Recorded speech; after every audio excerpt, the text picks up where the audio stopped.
What's up guys and girls, welcome to Gamerspace and welcome to a new video. Sorry that I've been making videos in quite a while, and today I decided to make a new video since I want to be uploading. I'm on holiday, I have 1 week holiday, and I'm planning to make videos in that holiday. I hope you guys have an awesome month. But in this video I'm going to be talking about my top 8 best post-apocalyptic games to play. Yes, so remember guys, this is my top 8 games that I've enjoyed, and this will not focus on only the PS4 but as the PS3 as well. So it'll gonna be PS3 and PS4, so you'll probably find the game on the PS3 if you still have a PS3, and if not then it's a shame. But yeah, let's just get right into the video with the number 8 game. So the game that takes the number 8 spot on my list is Metro 2033 and Last Light. So this is of course a post-apocalyptic games that tend to be expensive in terms of scope and how much they reveal of the ruined world. The Metro games are full on opposite, confining the action mostly to the dark, claustrophobic corridors of Moscow's metro system. Yes. So for you guys that haven't played the games, Metro 2033, I think it's a game that is not available on the PS3, but it is available on the PS4 since the Redux version is available, and you get to pick up the Redux version with both games. So you can pick up only the Metro 2033 Redux edition, and then there's Last Light, the game after Metro 2033, kind of game better graphics. But yeah, when it comes to story, the games are amazing. Everything is amazing. It's a game that's I would call it both like horror shooter. Like, it's so different. Many games tend to be just like action survival, but this game is actually scary if you're gonna be playing it at night. Depends on how much of a man you are or a woman. Oh yeah. But yeah, back to the topic. If you enjoy a game like with a good story and like a game that gives you chill by going through Moscow's tunnel, this is the game for you. Takes the number 7 spot is Wasteland 2 the Director's Cut. So Wasteland 2 the Director's Cut just got its debut on the PS4 and Xbox One, updating the engine to Unity 5 as well as marking various other minor tweaks and enchantments. I'm gonna go through a little bit of what the game is, because some of you guys haven't heard like of the game, and I haven't as well until I got to play it. But yeah, basically you control a band up to 7 characters called Rangers, and you head out into the eponymous wasteland of America in search of whoever murdered one of the group's leading members. As you expected from an RPG like this, the main story is fascinating than just roaming around, picking up side quests and doing a bit of good old-fashioned exploration.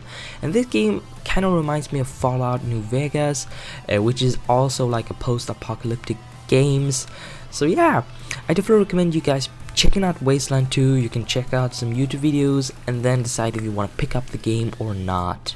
But yeah, let's move on. The game that takes my number 6 spot is Mad Max. This game just got released, like I think it was 2 months ago, 2 or 1 month ago, and I bought it and I've been playing it. I've only played 5 hours since the game, I think it was released the same month as Metal Gear Solid, and I'm a huge Metal Gear Solid fan, so I've been playing that and I've been kind of ignoring Mad Max. So yeah, I've been like playing 5 hours of Mad Max, but that's enough for me to just see like how the game is really post-apocalyptic. So the game is on PS4, and the creators are like, I think the creators are the same like creators of Batman Arkham series and Shadow Mortar, and if you play those kind of games, I'll definitely just say it out now, you'll enjoy this game, especially the combat.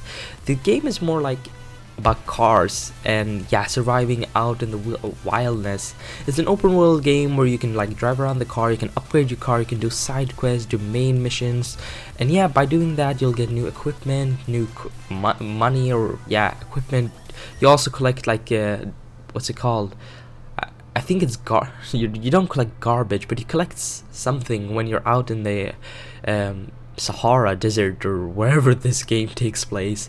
Yeah, when you're out in the desert, you basically collect stuff, and then you can use that stuff to upgrade your car, and yeah, so on basically.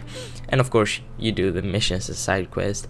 This game, it's an open world game, and there's a lot of side quests, and the main quests are awesome so far. Like the like 7 quests I've played are awesome so far.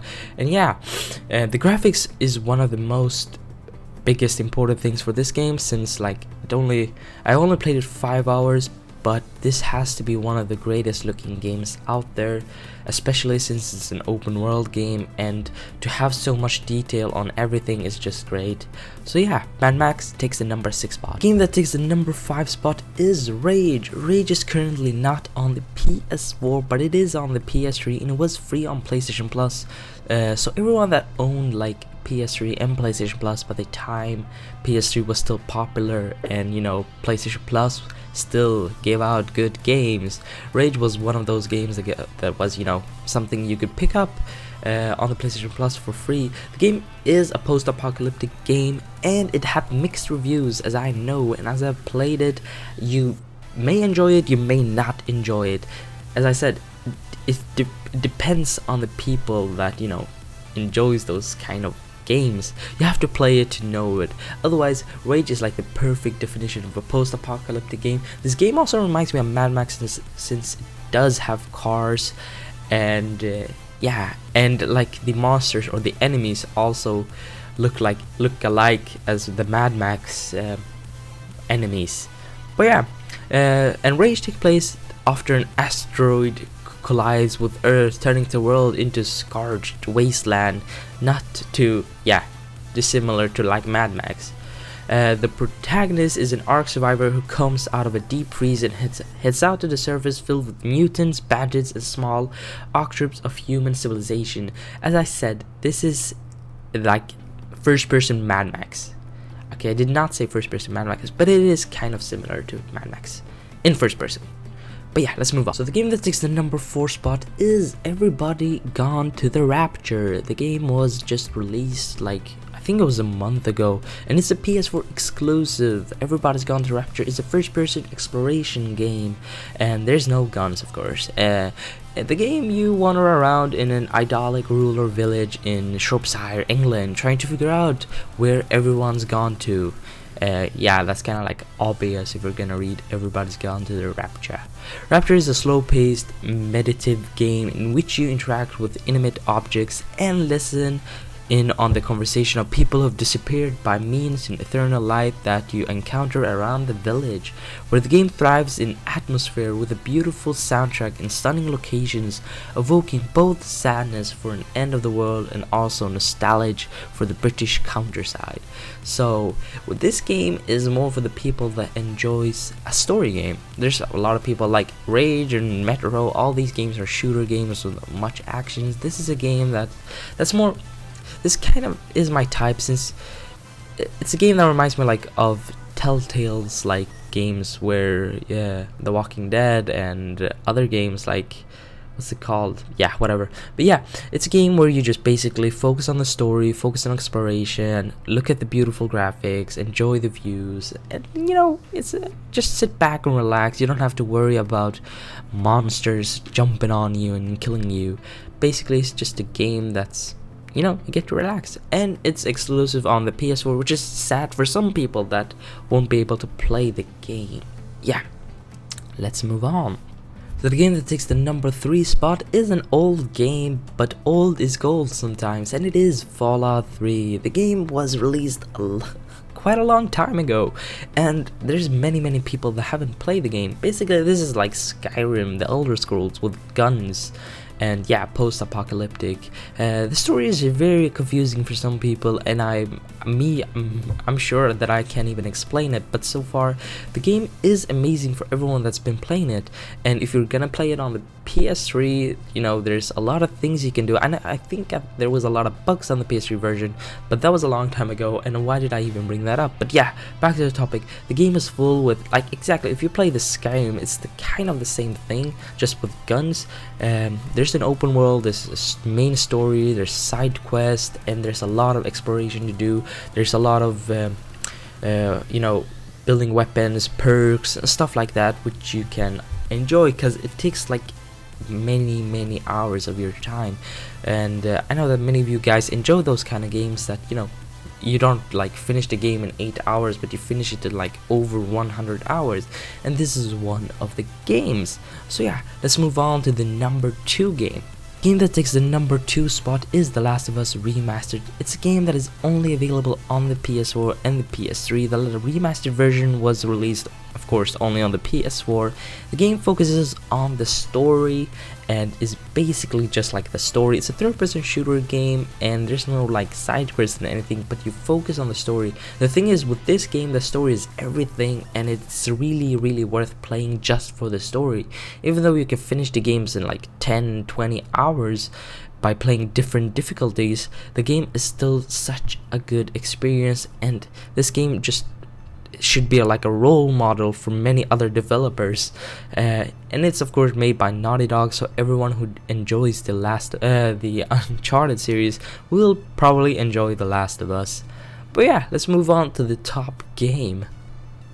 So my number 1 game is Fallout New Vegas. I know you guys are gonna have mixed reactions, but remember, this is my top 8 post-apocalyptic games. You can post your top 8 or top 10 or top 5 apocalyptic games on the comment section down below.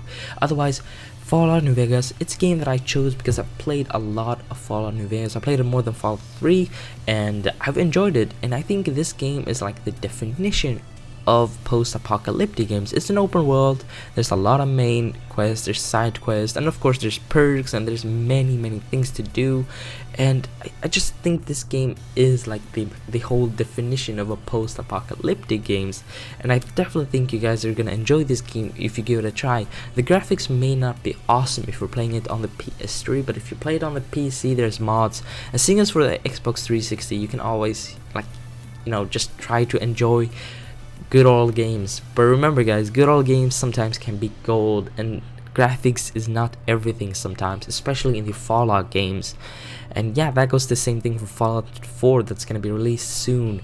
Graphics is not everything. Sometimes the story is just so good, or the game itself.